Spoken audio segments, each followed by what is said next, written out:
Hello दोस्तों, मैं हूँ आपकी सुनीता वर्मा। मैं अपने चैनल में आप सबका स्वागत करती हूँ।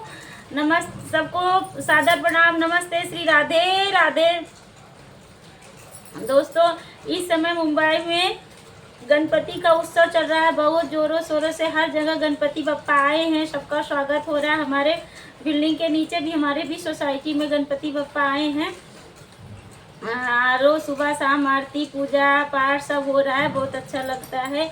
उसी के उपलक्ष्य में एक छोटा सा गणपति भजन है। बहुत सुंदर गणपति भजन है। उसे फुल आवाज करके सुनना और कमेंट करके जरूर बताना ये गीत आपको कैसा लगा। गणपति बप्पा मोरया। जय हो। आइले गणे राजा अंगनवा में बड़ा निक लागे भवनवा में। आइले गणे राजा अंगनवा में बड़ा निक लागे भवनवा में। बड़ा निक लागे भवनवा में। मूस पे सवार होके आइले गणेशा, हर साल भादो में आवेले हमेशा।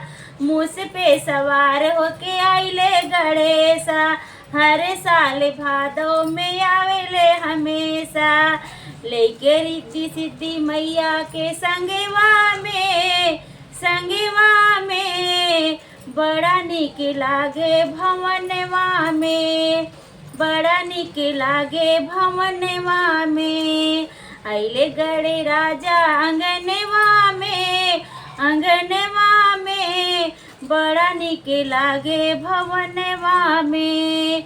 बड़ा निक लागे भवनवा में। हरी हरी दुबिया गजानन के भावे, थाल भरल लड्डू देवा के ललचावे। हरी हरी दुबिया गजानन के भावे, थाल भरा लड्डू देवा के जिया ललचावे। विधि से होला पूजन 10 दिनवा में बड़ा निक लागे भवनवा में। बड़ा निक लागे भवनवा में। आइले गणे राजा अंगनवा में बड़ा निक लागे भवनवा में। बड़ा निक लागे भवनवा में। केहू कहे गणे राजा केहू लंबोदर, गौरा जी के लाल हमें सब काले सुंदर। केहू कहे गणे राजा केहू लंबोदर, गौरा जी के लाल हमें सब काले सुंदर। सुंदर सूर हिले जब गर्दनवा में। सुंदर सूर हिले जब गर्दनवा में बड़ा निक लागे भवनवा में। बड़ा निक लागे भवनवा में। आइले गणे राजा अंगनवा में बड़ा निक लागे भवनवा में। बड़ा निक लागे भवनवा में।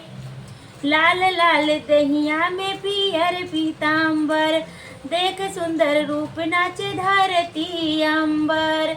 लाल लाल दहिया में सुंदर पीताम्बर, देख सुंदर रूप नाचे धरती अंबर। जय जयकारा गुजेला गगनवा में बड़ा निक लागे भवनवा में। जय जयकारा गुजेला भवनवा में बड़ा निक लागे भवनवा में। जय जयकारा गुजेला गगनवा में बड़ा निक लागे भवनवा में। आइले गणे राजा अंगनवा में बड़ा निक लागे भवनवा में। बड़ा निक लागे भवनवा में। दुखियन के दुखवा मिटावेला देवा, उजड़ल के घरवा बसावेला देवा। दुखियन के दुखवा मिटावेला देवा, उजड़ल के घरवा मिटावेला देवा। भरी देवे झोली, भरी देते झोली भिखरियन के, दुखियन के बड़ा निक लागे भवनवा में। भरी देते झोली दुखियन के, दुखियन के बड़ा निक लागे भवनवा में।